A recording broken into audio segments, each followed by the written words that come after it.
Hello दोस्तों, कैसे हो आप सब। एकलव्य एकेडमी परिवार में आप लोगों का स्वागत है। यहाँ पर हम लोग हिंदी की तैयारी कर रहे हैं। हिंदी में कुछ चीज़ें हमारी शुरू हो गई हैं, तो वो चीज़ें आप हमारी प्रीवियस क्लासेस में जाकर देख सकते हैं। और देखिए, जितना हो सके चीज़ों को प्लीज़ लाइक कीजिएगा। आप लोगों के कमेंट्स नहीं मिलते हैं कि आप लोगों को चीज़ें अच्छी लग रही हैं कि बुरी लग रही हैं। ठीक है, यहाँ पर जो चीजें हमारी शुरू हो रही हैं आज, वो बिल्कुल नई है। मैंने आपको एक चीज कराई थी, विकारी शब्द। अगर आप पिछली क्लासेस में देखेंगे तो वहां पर ये चीजें आपको स्टार्टिंग में मिल जाएगी। हमने किया था विकारी शब्द वे शब्द जिसमें लिंग, वचन, काल व क्रिया के आधार पर परिवर्तन हो जाता है, वो होते हैं हमारे विकारी शब्द।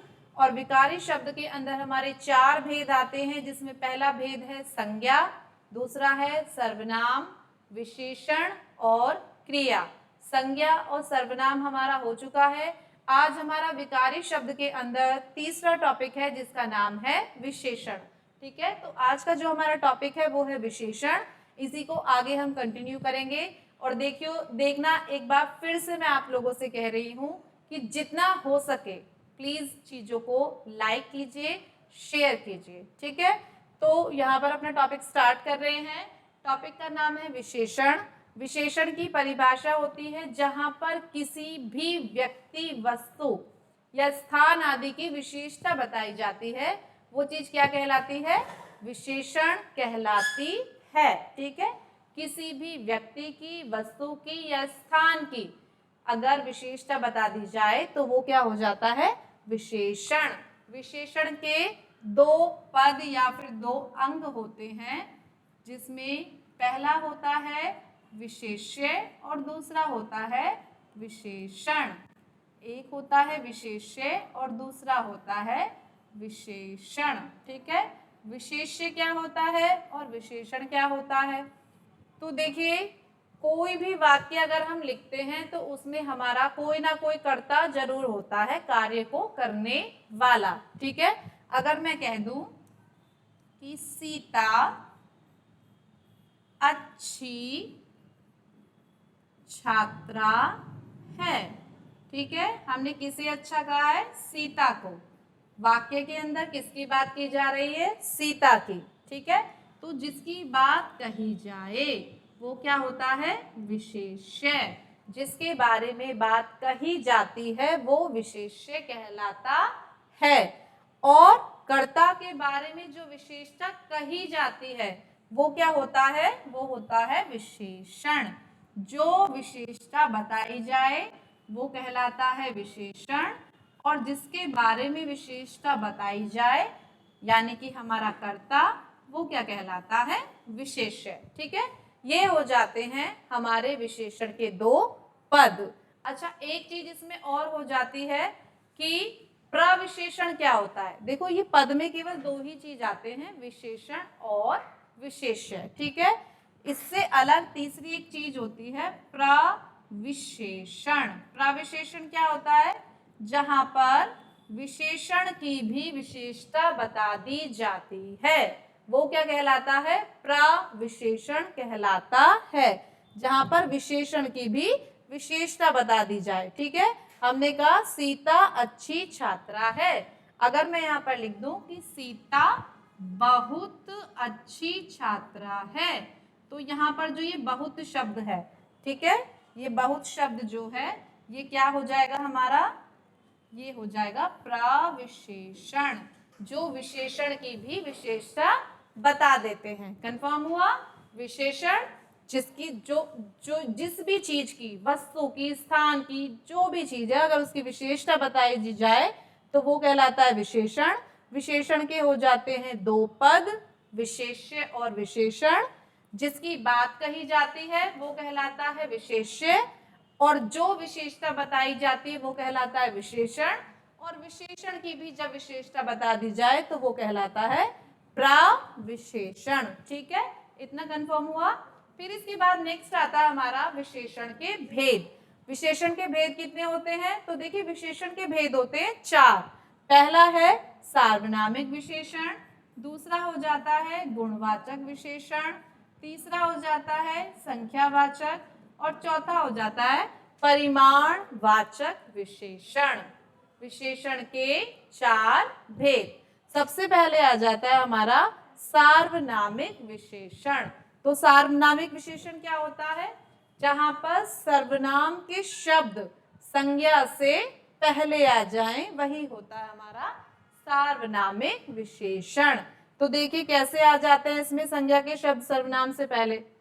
तो जैसे हमने कहा कि यह घर अच्छा है, ठीक है, हमने कहा यह घर अच्छा है। इसमें बात किसकी कही जा रही है? विशेष्य क्या है? घर, ठीक है। तो विशेष्य क्या हो गया हमारा? घर। और हमने कहा सार्वनामिक विशेषण में होता है जहां पर संज्ञा से पहले सर्वनाम के शब्द आ जाएं और वाक्य में विशेषता भी हो, तो वह क्या कहलाता है? हमारा सार्वनामिक विशेषण कहलाता है, ठीक है। संज्ञा घर हो गया और घर से पहले क्या आ गया इसमें? यह। तो जहां पर भी संज्ञा से पहले सर्वनाम आ जाएगा वही कहलाएगा सार्वनामिक विशेषण। देखिए जो हमारा सार्वनामिक विशेषण होता है इसके 2 भेद हो जाते हैं, ठीक है। एक होता है मौलिक और दूसरा हो जाता है यौगिक, ठीक है। मौलिक और यौगिक क्या होता है? जैसे मैंने यहाँ पर अपना वाक्य लिखा कि यह घर अच्छा है, यहाँ पर जो सर्वनाम का शब्द आ रहा है वो क्या है? यह। और ये जैसे बना है वैसा का वैसा ही लिखा गया है, ठीक है।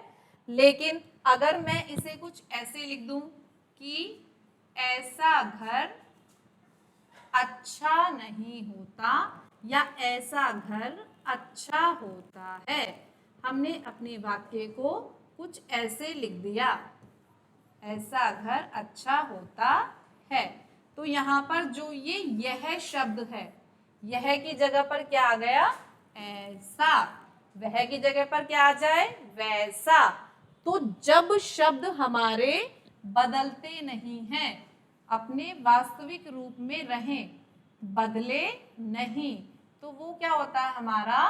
कहलाता है मौलिक सार्वनामिक विशेषण। जहां पर बदलाव ना हो वही कहलाता है मौलिक, ठीक है।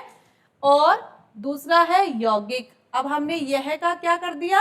ऐसा। ऐसा कर दें या वैसा कर दें, तो यह का रूप बदल गया। तो जहां पर भी इस तरह से रूप बदल जाता है वो क्या कहलाता है? हमारा यौगिक सार्वनामिक विशेषण। एक तरह से रूपांतरित भी बोल सकते हैं। जिसका रूप बदल जाए वो क्या हो जाता है? हमारा रूपांतरित या फिर यौगिक सार्वनामिक विशेषण। रूपांतरित, ठीक है, जिसका रूप बदल जाए। तो सार्वनामिक विशेषण कंफर्म हुआ। सर्वनाम के शब्द संज्ञा से पहले आ जाएंगे, वो हो जाएगा हमारा सार्वनामिक। और भेद कितने हो जाते हैं इसके? 2, पहला मौलिक और दूसरा यौगिक, ठीक है। इतना समझ में आया। फिर इसके बाद नेक्स्ट आता है हमारा गुणवाचक विशेषण। गुणवाचक विशेषण में देखिए यहाँ पर क्या होता है? गुणवाचक के अंदर जितनी भी चीजें बताई जाती हैं उनके आधार पर जब विशेषता हो जाए तो हमारा गुणवाचक विशेषता हो जाता है। गुणवाचक के अंदर कौन कौन सी चीज? यदि किसी चीज की रंग, काल, आकार, दशा, गुण अवगुण या स्थान के आधार पर विशेषता बता दी जाती है तो वो हमारा गुणवाचक विशेषण हो जाता है, ठीक है। इन सारे शब्दों के आधार पर जब विशेषता बताई जाएगी तो वो हो जाएगा गुणवाचक विशेषण। सबसे पहले आ जाता है रंग बोधक, जिसका मैंने केवल रंग लिख दिया है। रंग बोधक में क्या आता है?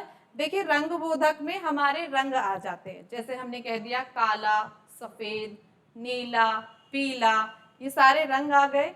इसके अलावा यदि कहीं पर शब्द आ जाए धुंधला या फिर फीका तो ये भी हमारा किस में आ जाता है? रंग बोधक में, ठीक है। लाल, सफेद, हरा, पीला, नीला कोई भी अगर शब्द आ गया तो ये सारा हमारा रंग बोधक के अंदर आ जाता है। और ध्यान रखिएगा गुणवाचक सबसे ज्यादा आता है क्योंकि इसके अंदर शब्द सबसे ज्यादा पूछे जाते हैं। दूसरा आता है कालवाचक। काल अर्थात समय के आधार पर जो विशेषता वाले शब्द होते हैं। तो काल के अंदर देखिए हमारा ये जो दो शब्द मैंने लिखे हैं, आगामी और ऐतिहासिक, ये तो है ही। साथ में कालवाचक में शब्द आ जाते हैं नया, पुराना, ताजा, मौसमी। मौसमी भी शब्द होता है, फल ना समझिएगा, मौसमी का मतलब होता है वेदर से, ठीक है, मौसम से। तो यहाँ पर ये आपके नया, पुराना, ताजा, मौसमी, ये सारे शब्द किस में आ जाते हैं? ताजा और पुरान, मौसमी, ये सब आ जाते हैं हमारे काल के आधार पर विशेषण वाले शब्द, ठीक है। और इसके अलावा अगर कहीं पर आगामी या ऐतिहासिक आ जाए तो ये भी हमारा किस में चला जाता है? कालवाचक में। यदि कहीं पर शब्द आ जाए प्राचीन, तो प्राचीन का मतलब भी क्या होता है कि जो बहुत समय पुराना है, उसी को हम कहेंगे प्राचीन।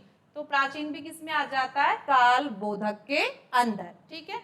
नेक्स्ट आता है आकार। देखिए आकार के अंदर हर वो चीज आ जाएगी जिसका मापन किया जा सकता है, ठीक है। मापन में जैसे हम कह दें लंबाई, ऊंचाई, ठीक है, छोटा, बड़ा, या फिर नुकीला, चौड़ा, गोल, त्रिभुज, नुकीला, सुडोल, ये सारे शब्द हमारे किस में आ जाते हैं? आकार में, ठीक है। इसमें हमारा शब्द सुडोल भी आ जाएगा और इसके अंदर गोल भी आ जाएगा, चौकोर भी आ जाएगा, त्रिभुज भी आ जाएगा, ये सारे शब्द आ जाएंगे हमारे आकार बोधक के अंदर। हर वो चीज जिसे हम नाप सके। अगर मैं आपसे कह दूं कि एक शब्द है मोटा और एक शब्द है पतला, तो क्या मोटा और पतला इन दोनों शब्दों को हम आकार में रख सकते हैं? देखिए कोई भी व्यक्ति अगर मोटा होता है तो हम मोटे के लिए ये नहीं बता सकते जी उसका गाल इतने इंच मोटा था या उसका पेट इतने इंच मोटा था, ऐसे नहीं बोल सकते ना। तो मोटा और पतला ये जो चीजें होती हैं इसका मापन नहीं होता। कोई व्यक्ति ऐसा है उसका पेट ही मोटा है, कोई व्यक्ति ऐसा उसका मुंह मोटा है, किसी के हाथ मोटे होंगे, किसी के पैर मोटे होंगे। तो ये आकार में नहीं आता, किस में आ जाता है? दशा में, ठीक है। हमेशा मोटा और पतला किस में जाता है? दशा के अंदर, मोटा और पतला, ठीक है। तो ध्यान रखिएगा, इसे आकार में मत लिखना, मोटा और पतला, ठीक है। आकार में हमेशा वो चीजें जिनका मापन हो सके, जिसे आप माप सको। नेक्स्ट आता है दशा। दशा का मतलब होता है स्थिति, कोई भी चीज उसकी स्थिति किस तरह की है। तो अगर उसकी दशा स्थिति का ज्ञान हो जाता है तो वो भी चला जाता है हमारा काल गुणवाचक विशेषण के अंदर। बर्फ है, कैसी स्थिति में है? पिघल चुकी है। व्यक्ति है, स्वस्थ है या रोगी है, उसकी स्थिति कैसी है, ठीक है। कोई व्यक्ति है गरीब है, अमीर है, निर्धन है, तो ये उसकी स्थिति होती है। और मोटा और पतला भी किस में आ जाता है? दशा में। इसके अलावा कोई कपड़ा है हमारे पास, वो गीला है या फिर सूखा है, ये उसकी स्थिति है, ठीक है। तो इन सारे शब्दों को किस में रख देते हैं? रख देते हैं दशा बोधक के अंदर, ठीक है।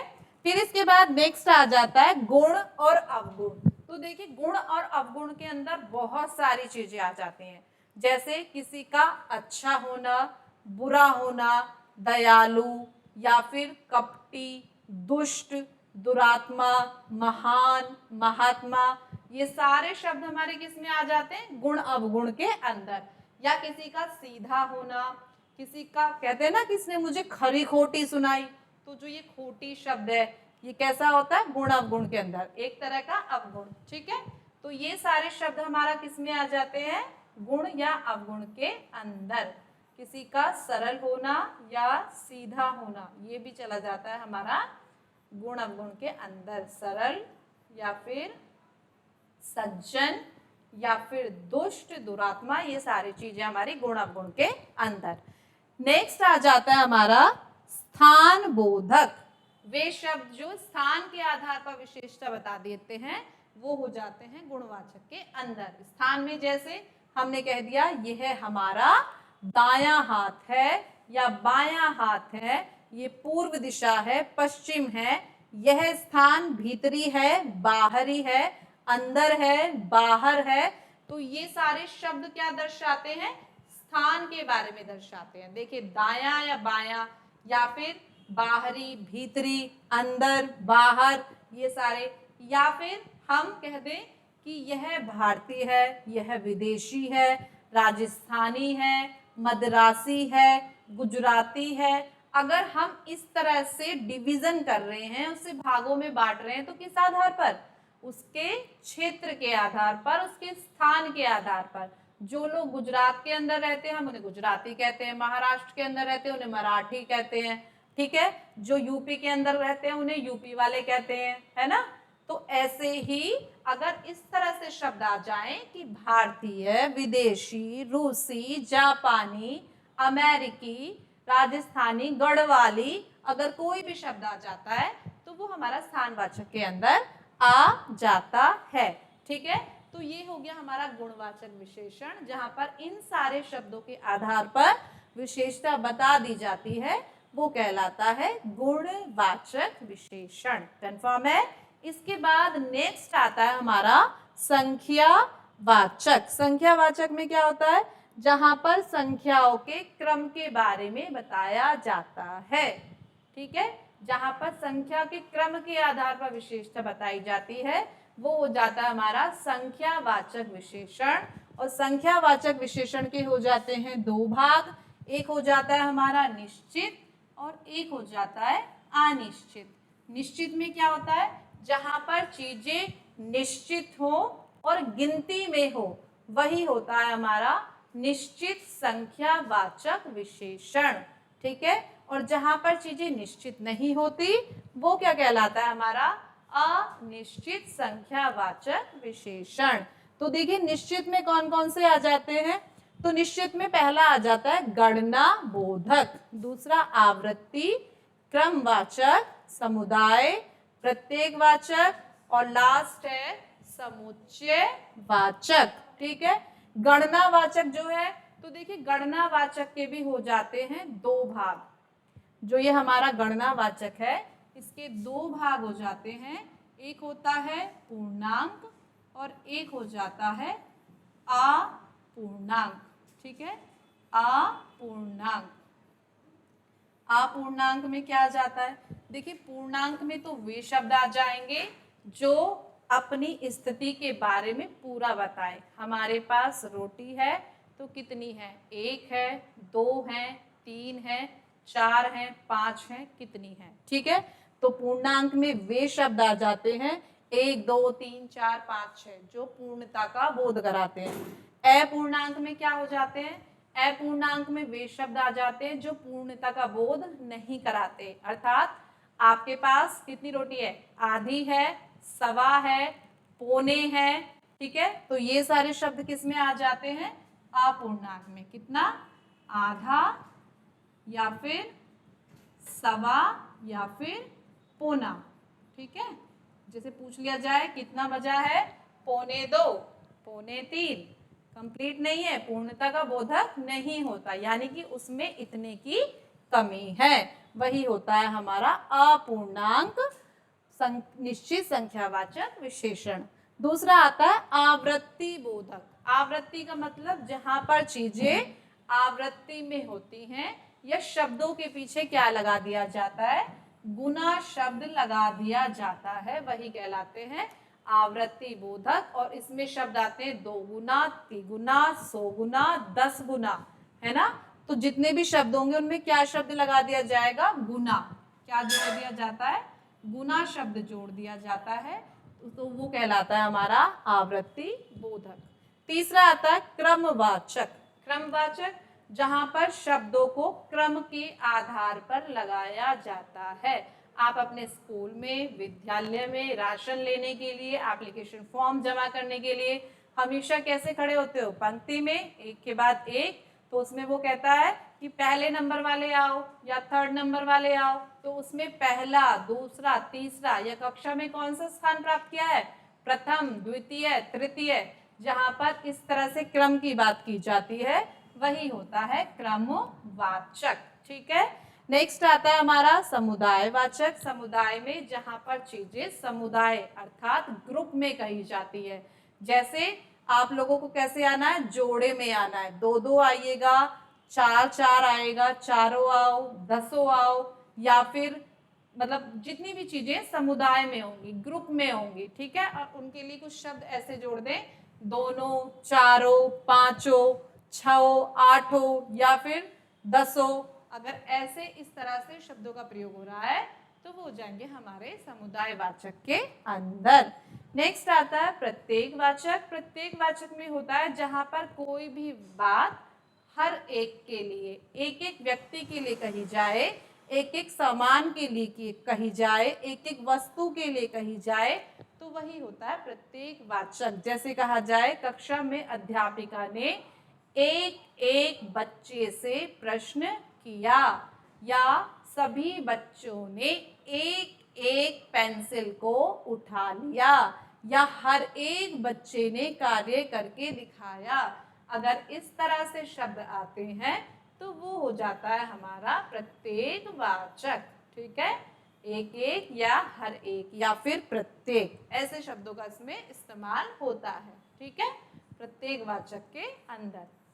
नेक्स्ट और लास्ट है हमारा समुच्चयवाचक।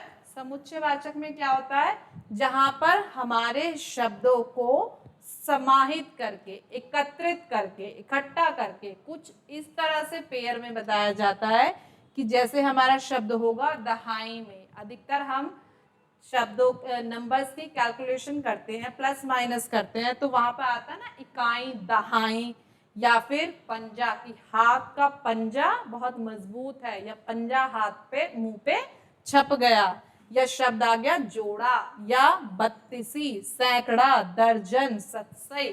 जहां पर इस तरह से शब्दों का प्रयोग किया जाता है वो कहलाता है समुच्चय वाचक, संख्यावाचक विशेषण, ठीक है। हमने किया है ये निश्चित संख्यावाचक विशेषण के 6 भेद, बाकी का करेंगे हम बाद में। जितनी चीजें आज मैंने कराई हैं उन चीजों को अच्छे से कीजिएगा, और अगर चीजें पसंद आ रही हैं, समझ में आ रही हैं, तो प्लीज लाइक कीजिएगा और शेयर कीजिएगा। Okay, thank you.